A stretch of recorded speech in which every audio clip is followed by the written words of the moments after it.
Of course, Yeah. nag-testify po kayo kanina sa Senado saying that you, meaning the CICC, had alerted Meta about the live streaming of the shooter in Zamboanga within 5 minutes.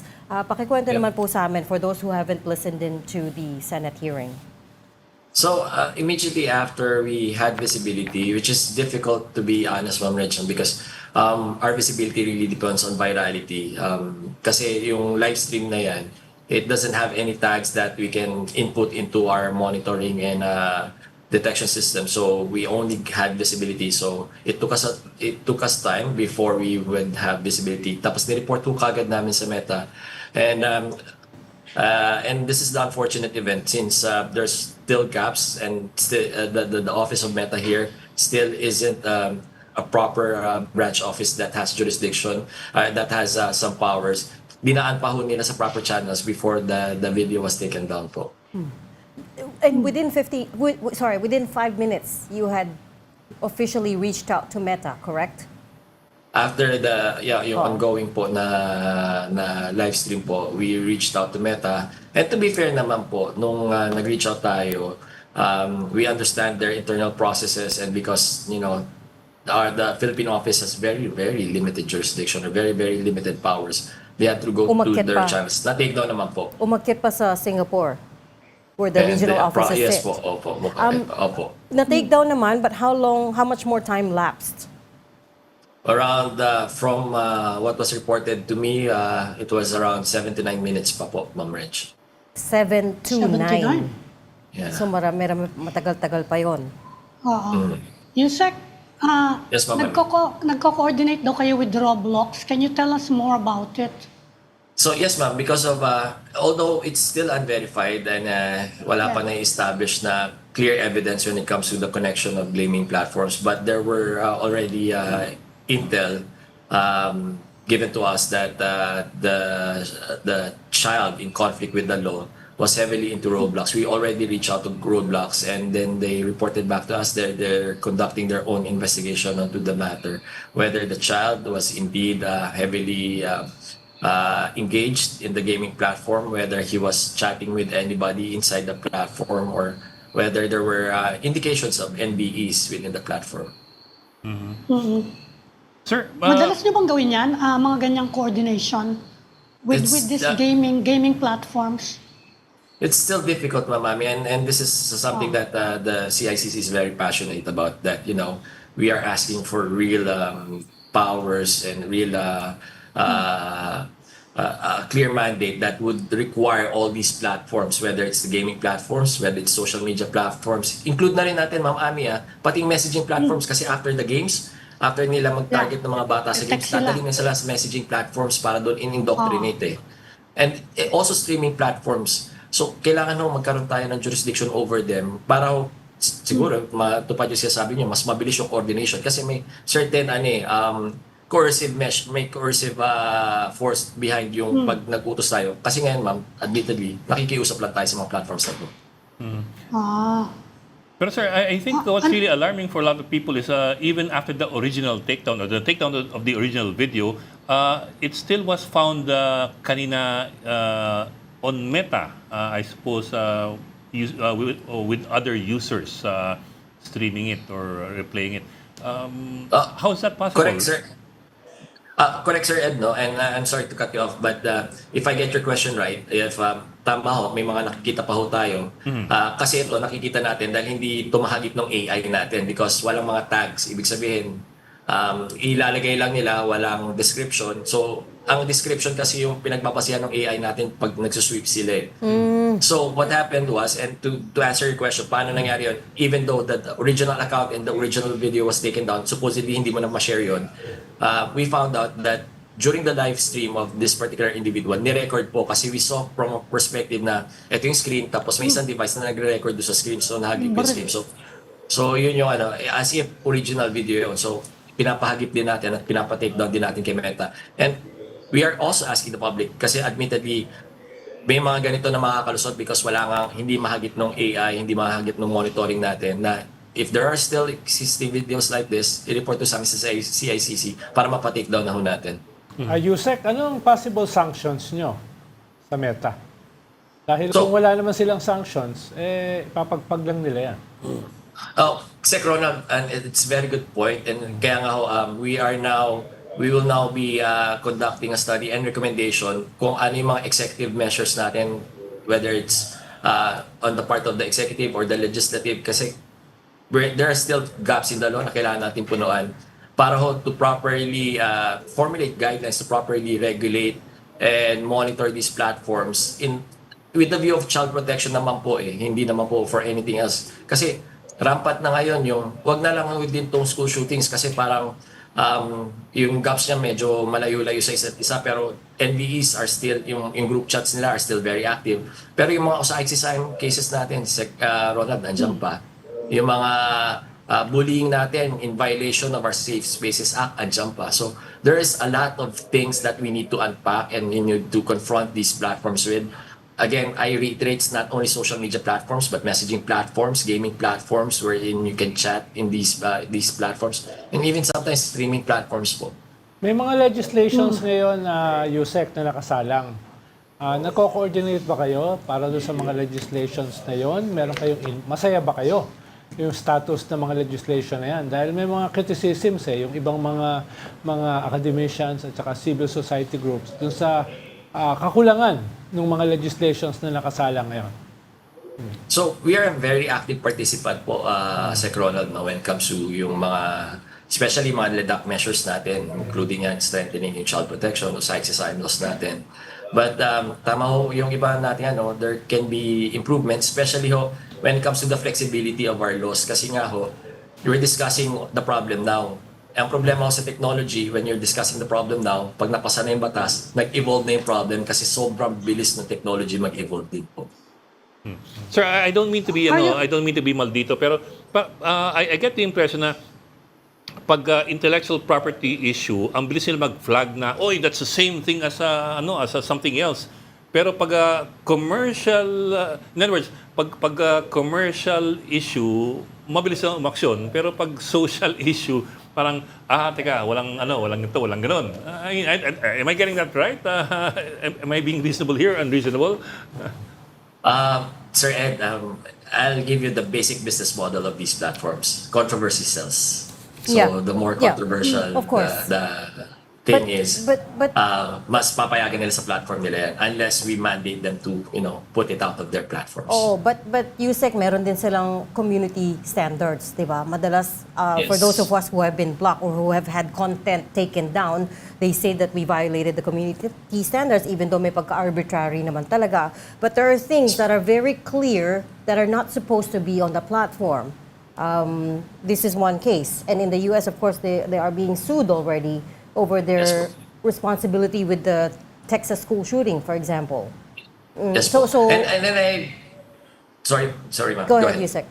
May sanction. No, I agree with that particular point na medyo arbitrary. Kaya nga ho siya sabi natin na I'll be fair for with regards to one platform. Si Meta nung kasi doon nag-live stream yung bata. Nung pinatanggal natin siya, hindi natin sinayad yung mga batas natin. Ang ginawa ko kasi na CICC, knowing this would be a recurring problem, nag-train ho yung mga tao natin with the community standards ng mga platforms, not only Meta, andyan si TikTok, andyan yung iba't ibang mga platforms. So yun yung ginagamit natin para mas mapabilis siya magpa-take down. Gaya itong nangyari sa Zamboanga. Hindi ho natin sinayad na it's a violation of our child abuse law. Ang sinayad natin, this is a sensitive content.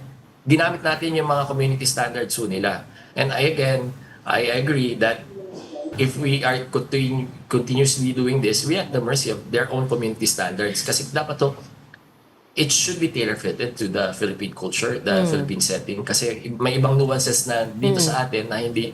Kasi parang nakikita ko rin yung argument ngayon yung this movement against wokeism, yung pagiging woke ng mga bata. Sa ating mga Filipino, very strict tayo pagdating sa mga anak natin. Etong mga bata na generation ngayon, since they're exposed to these global issues, this global content, na-attack na rin na parang, hindi mo ako pwedeng saktan or hindi mo ako pwedeng disiplinahin or magtatampo na lang ako, magkukulong ako sa kwarto and you have no right to enter my personal space. So, again, it's very arbitrary, Ma'am Regina. Yusek, I'm sure you're monitoring the cases sa US against Opo. Meta. Medyo oo. advanced sila. Anong takeaways nyo doon? Anong pwede natin gawin by way of regulating nga yung mga platforms? So, the current US cases po, ma'am, meron silang hawak doon na wala tayo. They have jurisdiction over the platform kasi nasa US nga si Meta.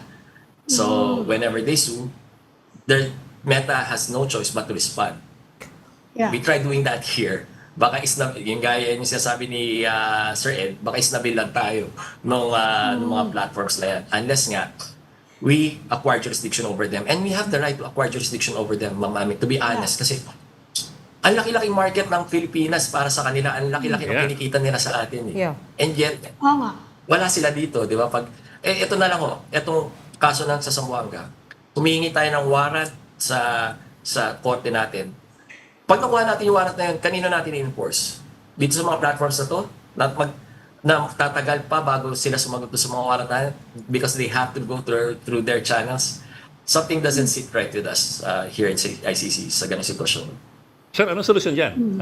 From your perspective, what can we do or what can be done or what should be done with regard to that? So siguro, isplok ko na rin, i-chismis ko na rin sa inyo. Sige, isplok na. Magiging recommendation namin na ang recommendation namin, gagawin natin yung ginawa natin kay Roblox. We would give them time to comply. Mag-set up office kayo here.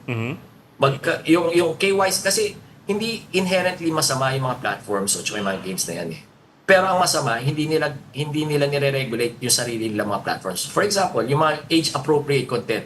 If it's violent, if it's explicit, dapat mga adults na nakakita niyan. Hindi pwede yung mga bata.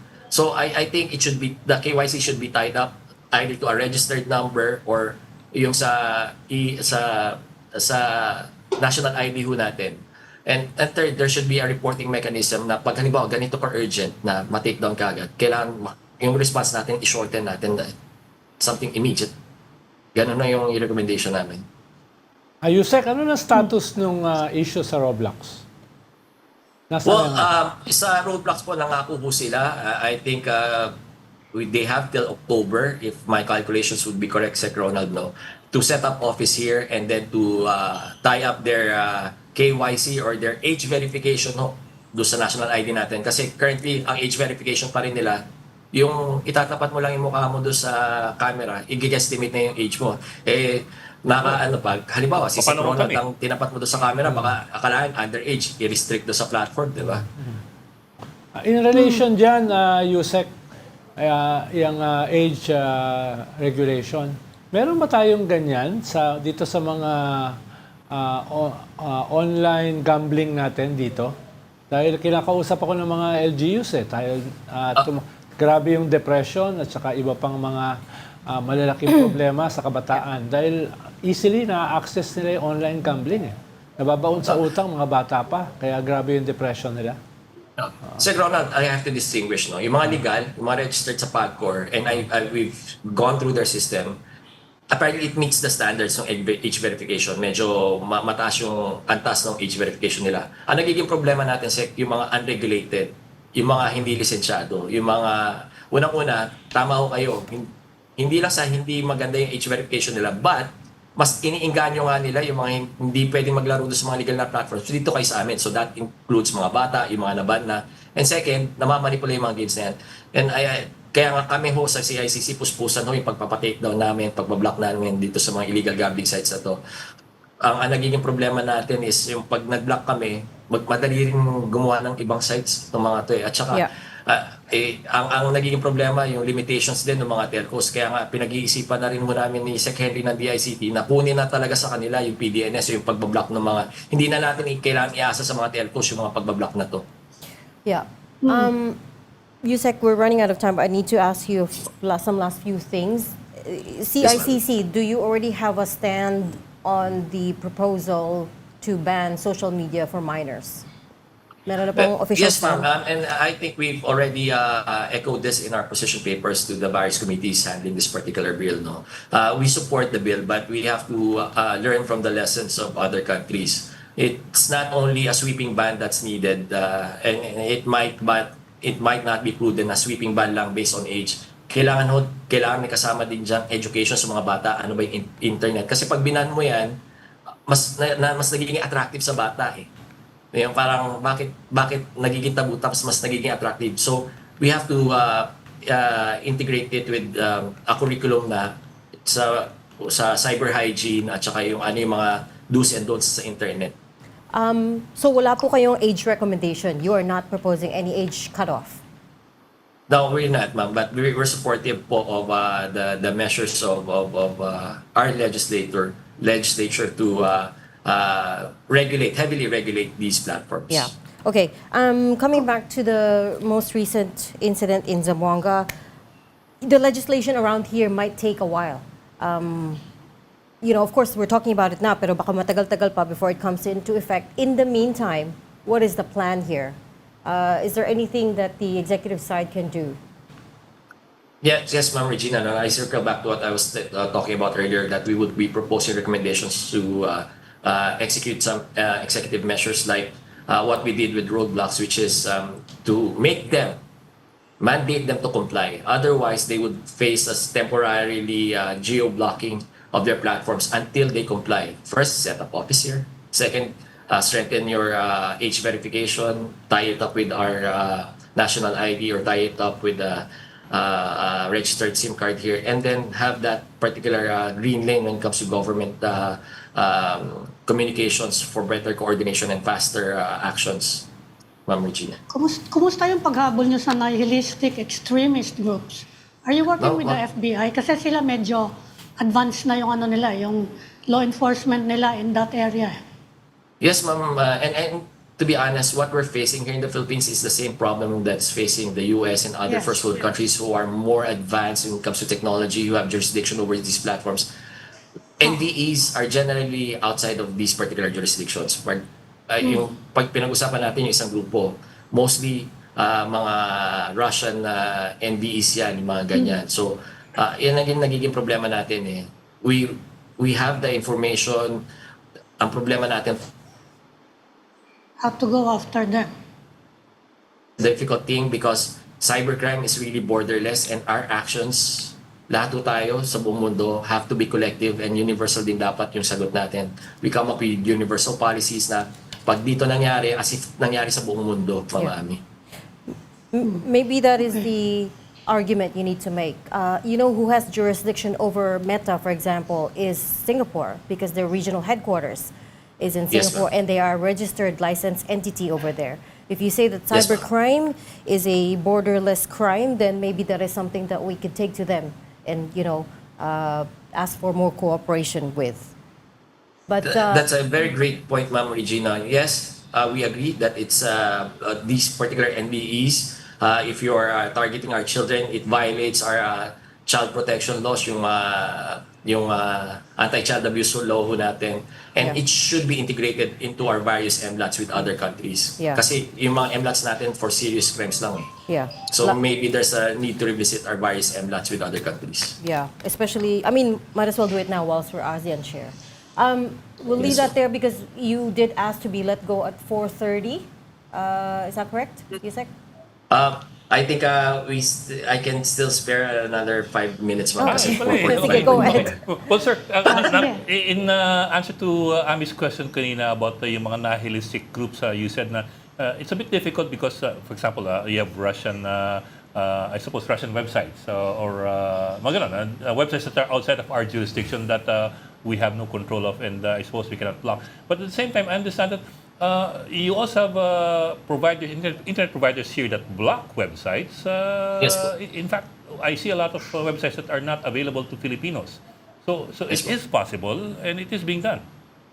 Yes, Sir Ed, no? And this is the thing that yung ginamit natin sa roadblocks kasi we now proven that we can block sites. Ang difficulty doon sa mga NBEs, Sir Ed, it's not the websites. They're not interacting in the websites. They're interacting in secure and encrypted messaging platforms. Okay, Wala okay. silang website talaga eh. Kasi kaya-kaya natin Third-party i-geoblock yan. platforms, Ibig sabihin, okay. hindi natin makikita dito, Sir Ed. Okay, I guess you know. Sige. Sir, tapos may phone-in question. I have a friend who's a website developer, si Marco Seguera. Sabi niya, regarding yung possibility of banning some social networks, sabi niya, mahirap kasi even DepEd teachers and students are very dependent on it. Dun ang announcements, coordination, synchronizing classwork, That's also online true. meetings, and all that. So we become so dependent on it. Even government agencies also depend on it as well. Yes. Sir Ed, yun na nga yung pinag-uusapan ho namin. Kasi, for example, right now, we ban Corebox. Hindi nyo na makikita yan dito sa bansa natin. Corebox. And hindi mo na ma-access. Roblox na nabanta natin. But because, tama ho kayo, yung ibang mga platforms, especially social media platforms, we're very dependent. Medyo malaki yung both political and social cost na kinakaharap natin pag ibaban ho natin sila or i-block natin sila. So, it's a very, very delicate balance for us in government. Have you seen So ang any Gorebox examples? hindi lang blocked ha? Banned na ang Gorebox. Bando ang Gorebox Okay. dito. Have you seen any examples elsewhere in the world of a jurisdiction striking that good balance?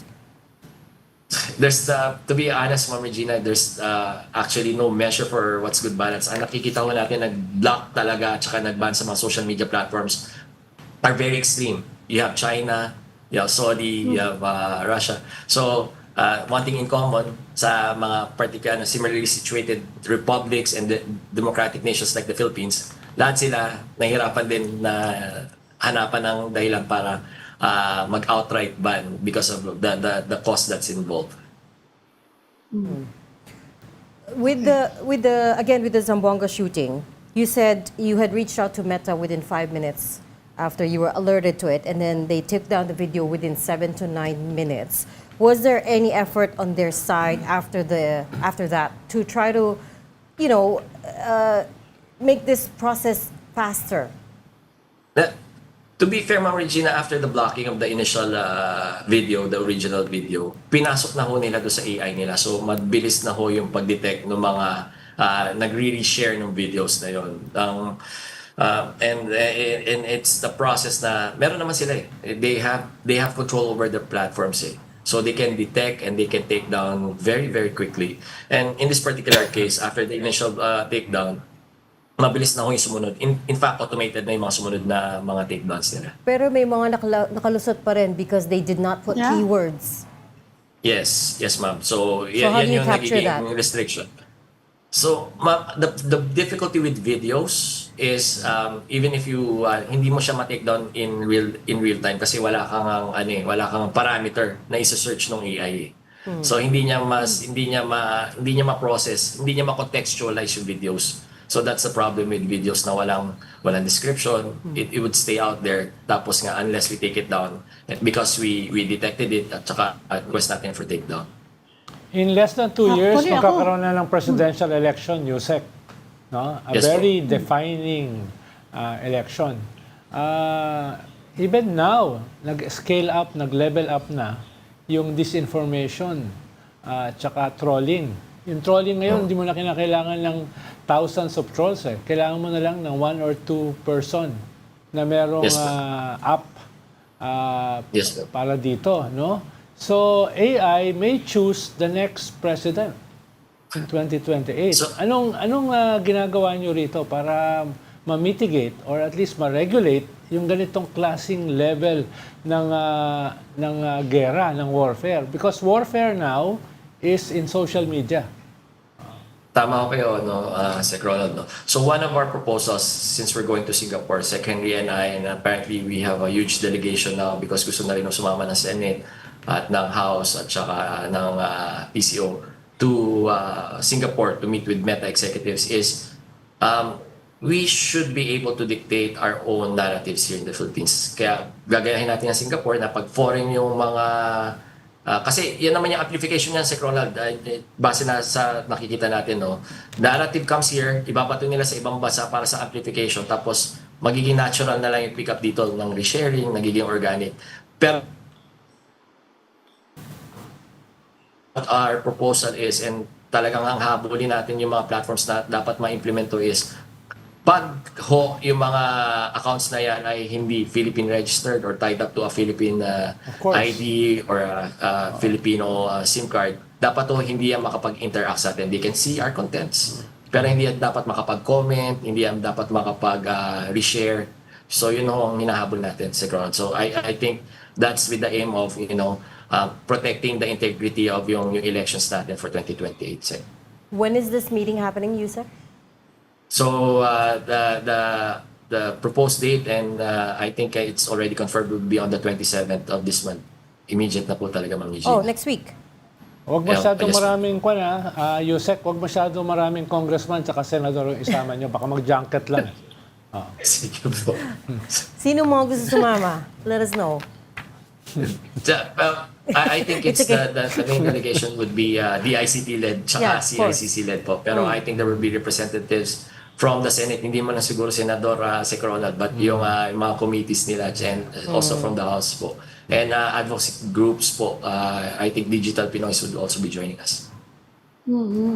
Na impeachment, di pwede mag-junket. Oo, tsaka baka mamaya, yung hinahanap, biglang sumama dyan. Masyado mo naman, Ami, masyado mo namang Masyado akong masyado mo namang optimistic. ina-underestimate yung ating mga politiko. Saan kuweba ka ba nakatira? Oo nga. Sana, oo. I wish you a productive Last na tanong na lang, Yusek. Yes, Very po, sir. concerned kasi yung ating security sector, no? DND, AFP, NSA, etc. Dito sa foreign malign influence coming Yes, po. from very specific superpower, no? Yes, po. Yung pa pinangalanan. Ino-occupy yung ating territory. Yes, po. Paano yung kanyan? Paano yung protection natin dyan sa foreign malign influence na yan na very massive ang offensive, So it ties up to sa question yung kanina, yung pagdating do sa amplification do sa mga fake news, no? We saw this fake news na propagated here in the Philippines na sa kanila ang our neighbors up north na wala daw West Philippine Sea, sa kanila daw yung West Philippine Sea na yan. So fortunately this is one of the issues na we came to terms with the platforms with na pagdating dito sa Pilipinas hindi dapat makita yung content na yan. And to be fair, hindi na natin nakikita yung content na yan, although existing pa yung mga content na yan pag lumabas. Geo-restricted siya sa SED. Yung unggoy, yung nakikita term. ko pa, Yusek, yung unggoy, yung kamukha ni Ed. Yep. No? Ah, Yung unggoy. pag ganun, Sen, baka Yung nakabarong? ito yung yung nakabarong, mga bagay Mas na masakot? Oo. within the margin of error na nakakalusot pa. Pero pag halimbawa ni-report naman natin yan, we're confident mapapatake down yan. Salamat, Yusek. Well, we wish you a productive and fruitful meeting in Singapore. I hope you take a very hard line on the platforms as well because isang malaking problema yan dito sa atin, as you pointed out. But for now, we thank you for talking to us. Undersecretary Aboy Paraiso from the Cybercrime Investigation and Coordinating Center. Thank you so much, sir. Salamat, Salamat Yusek. po. Thank you, Yusek. Thank you po.